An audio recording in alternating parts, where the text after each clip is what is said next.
Здравейте и добре дошли, малки гиганти. Макар много да харесвам тази формулировка, този панел може да се казва и млади гиганти, тъй като всички сте част от селекцията на Forbes 30 под 30. Нека да започнем с това да разкажете малко повече за своите бизнеси и как стартираха за тези от нашите гости, които не ви познават. Джейн, да започнем с дамата. Благодаря. Здравейте, казвам се Джейн Димитрова и вече от 2 години моята мисия и призвание е да съм спасител на храна.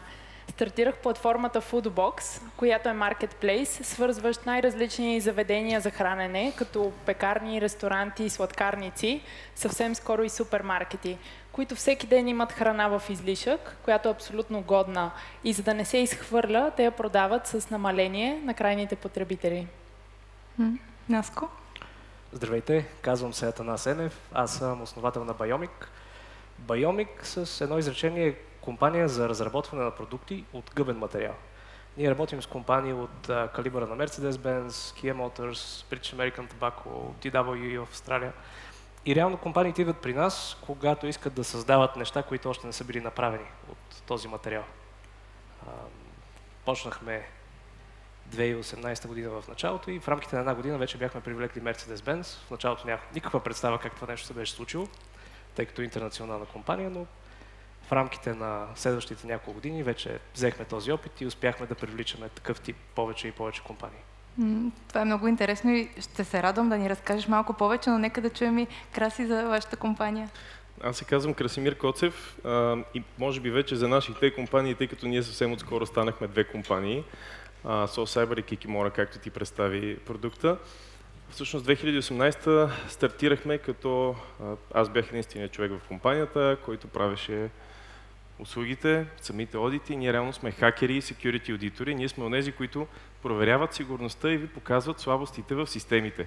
С цел превенция, разбира се, с цел да знаете кои системи трябва да защитите, кои са най-критичните ви ресурси и откъде може да изтече информация за вътрешната ви сигурност, информация и клиенти. Във времето тази компания се разви, започна да има различни служители, за които след малко ще се радвам да разкажа, до момента, в който ние осъзнахме, че се сблъскваме регулярно с едни и същи проблеми на ежедневна база. Седмиците ни започнаха да протичат по един и същи начин. Борехме се с няколко основни проблема. Незнанието на ръководството в компанията, какъв е кибер рискът за една организация, кои са най-критичните проблеми, кои са най-критичните ресурси в компанията и по какъв начин могат да се предпазят от кибератаките. И тогава всъщност решихме да създадем софтуерен продукт, който да помага на компаниите в световен мащаб да се справят с уязвимостите, с най-ценното ни, с вътрешната ни информация. Именно в този момент се роди и Kikimora, което започна да се развива като типичен стартъп с всичките му предимства и недостатъци. Добре, вие сте млади предприемачи с страхотна идея, под 30 години и решавате да влезете в света на бизнеса. Как намирате първите си клиенти, които са Mercedes? Много интересна история. В началото, като почнахме да се занимаваме, понеже избрахме нишов материал, имахме доста тракшн от гледна точка на покани на различни събития. И един ден получихме покана, която гласеше: елате на събития в Германия, ще се запознаете с различни интернационални компании от калибъра на Mercedes-Benz и така нататък. Ние го прочетохме, затворихме имейл, решихме, че ни се работи, защото като работим, правим стартъпа по-добър, съответно развиваме бизнеса. И 3 дни по-късно един много мил човек, който най-вероятно, ако намеря, пак ще позлата, ни звънна и ни каза, че това не е просто някакъв представител на компанията, реално имаме шанс да отидем в щаб-квартирата на Mercedes-Benz, световен мащаб, и да говорим на всички етажи, с всички дивизии, конкретно какво можем да правим заедно. По крайна сметка, на края на този телефонен разговор, аз вече бях запазил билетите, хотела, планирал маршрута и така нататък. И след този разговор, в крайна сметка се харесахме и започнахме да работим заедно, като съм горд да кажа, че един проект се превърна в 3 в рамките на няколко години. Как го направихте? Истинската история, кръв, пот и сълзи, които не показваме никога, отстрани изглежда лесно, но реално сформирахме хубав екип от хора. Нашата компания е с 7 човека в момента, държиме кор екипа вътрешен такъв и това винаги ни играла така добра роля, защото всеки клиент идва при нас с нещо, което не е правено до сега, от коренно различни материали. И за да стане качествен продукт, събираме различни производители, таланти, създаваме екип специално за този проект. Джейн, при вас как се случи първата среща с първите партньори или клиенти? Като маркетплейс платформа ние разчитаме на предлагане и търсене. И разбира се, за да завъртим колелото, заложихме на разрастване на мрежата от бизнес партньори, за да има предлагане. Първите, може би, 5 до 9 месеца, буквално ежедневието ми преминаваше в чукане от врата на врата в софийските заведения, за да търся управител, собственик и да го убедя, че може да стане част от нещо, което ще бъде голямо, макар и сега все още да не е развито, да няма мобилно приложение и да продаваме една мечта. Но когато първите 50-60 партньора се включиха, нещата се завъртяха по-лесно. През референция, препоръка, заведенията почнаха да се препоръчват, да говорят за нас и по този начин се създаде fear of missing out и още повече заведения се включиха. В момента имаме над 500 партньора в София, Пловдив, Варна, от тази година и в Букурещ. Така че се борим с търсенето и развиваме все повече юзър базата от потребители, които в момента са около 60 000. Вау, страхотен успех! Краси, вашите първи стъпки? Нашите първи стъпки бяха в един доста интересен период, в който имаше криптобум и навсякъде имаше криптокомпании, платформи за обмяна на криптовалути, за закупане и така нататък. Всички те имаха нужда от проверка на сигурността. И всъщност това беше прекрасен момент за нас да изгреем точно в този момент. Именно това бяха и някои от първите ни клиенти. Като може би при мен изигра доста положителна роля това, че се занимавам с киберсигурност от 15 години. И хората казват, как така от 15 години? Ти си на 29, какво на 14 ли си започнал? Да, на 14 съм започнал. Може би съм един от хората, които знаеха какво искат да правят в ранна детска възраст и продължих да се развивам в тази посока. Това всъщност ми даде огромно преимущество, тъй като на 24 аз вече познавах голяма част от експертите по информационна и киберсигурност в България и те можеха да ме препоръчат. Те знаеха от друга страна аз на какво съм способен, какви умения имам. И по-скоро, може би, компанията започна като нещо като фрилансер. Нали? В началото сам си бях експерт, сам си правех докладите, сам си бях юрист и счетоводител и маркетолог и търговец, докато в един момент на 6-тия месец имаше нужда вече да се развие компанията професионално в бизнес насока и тогава се присъедини втория човек в компанията, който днес е тук с нас и до ден днешен. Остава част от екипа, той беше втория човек в компанията и всъщност с Румен започнахме заедно да изграждаме компанията, като той отговаряше за бизнес взаимоотношенията, за директни продажби, връзки с партньори, пък аз от своя страна правех security audit и се грижих за това всичко да е направено както трябва и да е проверена сигурността на системите. И след това вече започнаха така органично да се развиват нещата, започнахме да привличаме технически хора в екипа, които да обезпечават различните услуги, нали, тъй като една компания трябва да има портфолио от различни услуги, не може да предлага само една услуга, пък аз мога да правя само едно или две неща, нали, до там стига моята компетенция, след това трябваше да надградим с друг тип експерти. И след това вече пък се появи нуждата от още един търговски представител и човек, който да комуникира с бизнеса, да разбира нуждите на компаниите. Ако ти всъщност не можеш във всеки един момент да разбереш каква е нуждата на тази компания, от какво точно се страхуват те, кои са най-критичните им данни, откъде могат да бъдат пробити, реално дори да имаш най-добрите технически експерти, няма как да пробиеш. След което вече така решихме, че е време да помислим и за правната част на нещата, за счетоводство по-сериозно в началото, първата една година счетоводството, нали, което не можех аз да свърша, моята майка много помагаше, тя е счетоводител, така че получавахме помощ от всякъде. Всъщност ти отваряш една много интересна тема за екипа в тези малки гиганти. Всъщност малкият брой хора е една от ключовите характеристики на тези малки стартиращи бизнеси. Вашите компании все още имат малък брой екип. Как обаче успявате с тези малко на брой хора да покривате такива големи пазари и да изпълнявате толкова много проекти? Наско? По принцип, този разговор водихме с последния ни клиент, който каза, нали, странно е как 7 човека могат да направят така, че да задоволят очакванията на една голяма компания, така че пък тя даже да се върне за един или още два проекта след това. И отговорът е, целиме качествен продукт, абсолютно винаги, и за да го постигнем, събираме талант за всеки проект. Обаче от проект до проект има разлика огромна, защото има нужда от различни компетенции. Веднага пример. Единият от последните го правихме за Kia Motors в Германия и трябваше да разберем какъв е точният начин, по който трябва да стреляме гъбен материал с лазер, така че да постигнем определена текстура, която се вкара в кола. Минахме през всички експерти, намерихме най-добрия в сферата, привлекохме към екип. И благодарение на това ни прави гъвкави и когато те ни сравнят с други конкуренти, а те дават доста по-ниски цени от нас, те избират нас, защото сме по-гъвкави и защото даваме сигурни резултати. Защо избират вас, Джейн? За мен екипа е, може би, най-важният компонент след това да има идея и пари. Всъщност, може би е най-важният. Ние сме 6 човека и половина. Половината е на полуден, тъй като все още не можем да си позволим голям екип.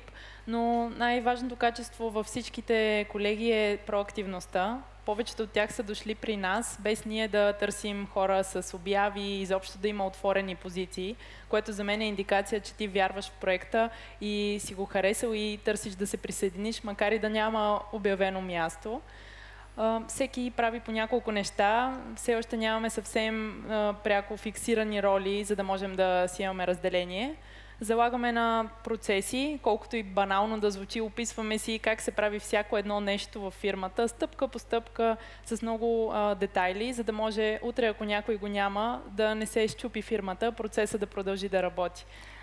Искам да ви насоча към една друга по-международна перспектива.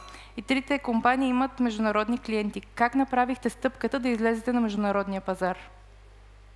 Мога да продължа. Причината ние да излезем в Букурещ, макар и все още да сме малки, да има поле за изява все още в България, беше, че намерихме правилния човек. Макар и в момента да имаме един служител в Румъния, знаем, че не трябва да я изпускаме и когато сме намерили, трябва да стартираме.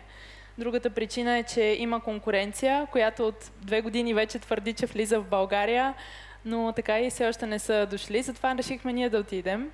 И третия немалък фактор е, че България е много малък пазар, малко население, изобщо мащаба е малък и заради това в съседна Румъния, дори само в Букурещ, можем да реализираме този потенциал, който в цяла България можем да достигнем. И този натиск идва и от инвеститори, които всъщност търсят по-развит, скалируем бизнес, за да докажем, че е скалируема технологията и методологията. Може би по едно изречение от вас двамата? Ами при нас нещата седят по такъв начин, че ние имаме 70-80% от клиентите от България, за сметка на може би над 70% от годишния ни оборот, който идва от международни пазари. Така че всъщност ние сме патриотично настроени, винаги ще предпочитаме България като пазар и винаги ще искаме да се развиваме тук, но за нас беше естествена стъпка да излезем и на чужди пазари, за да можем всъщност да обезпечим заплатите на тези експерти при нас. Знаете, че в IT индустрията в България голяма част от сектора се представлява от западни компании. Респективно, експертите в тази област получават в България западни заплати. Ние с работата си при българските клиенти много трудно можем да си позволим тези западни заплати, така че за нас това е единствения ход. Как ги придобихме тези клиенти, как се свързахме с тях, изцяло по време на конференции, събития, страшно много събития, на които ходихме. За мен директният контакт лице в лице и живото представяне на тези събития носят най-голям успех. Ако компанията може да си позволи да има собствен щанд, на който всички служители да присъстват, да покажете своя брандинг, да могат да ви докоснат, да ви пипнат, да ви усетят, това нещо създава доверие. Хората работят с хора, а не компаниите с компании. За да стигнем до международните пазари, ние трябваше да сме на тези събития в чужбина и да ни виждат, че сме на местния пазар, което доведе по-късно и до създаването и на нашето американско дружество. Отново по същия начин, 3 месеца в Щатите, плътно ходене по конференции и по срещи. Много ти благодаря за подробния отговор. Наско, при вас май клиентите са основно международни, но искам да използвам последните минутки за няколко въпроса от публиката, която явно е заинтригувана от нашата тема. Единият е: кой беше този ритник, който ви накара да се впуснете в собствен бизнес? Аз лично започнах работа в Италия, след като завърших университета, в съвсем пряк конкурент на Foodbox. Всъщност работих в световния лидер, който все още е световен лидер. И буквално от първия си работен ден, моята фикс идея беше, че това нещо е толкова готино и трябва да се случи в България. Вече е заработен, установен бизнес модел, нямаше причина да не съществува у нас. И когато изпълнителният директор отказа да правим нещо съвместно, бях твърдо решена да го направя сама под друг бранд. Наско, при вас каква беше мотивацията? Две. На първо време майка ми е страхотна жена, отгледаме сама и създаде огромна фирма за счетоводен контрол, така че откакто съм роден виждам за какво става въпрос. Казвам данък оборот на 3 години в центъра на нейния офис. Знаех, че създавам собствен бизнес. Второто нещо, работих като архитект за една от най-големите фирми в България, в момента най-голямата, и имах unfair advantage да правя много различни проекти.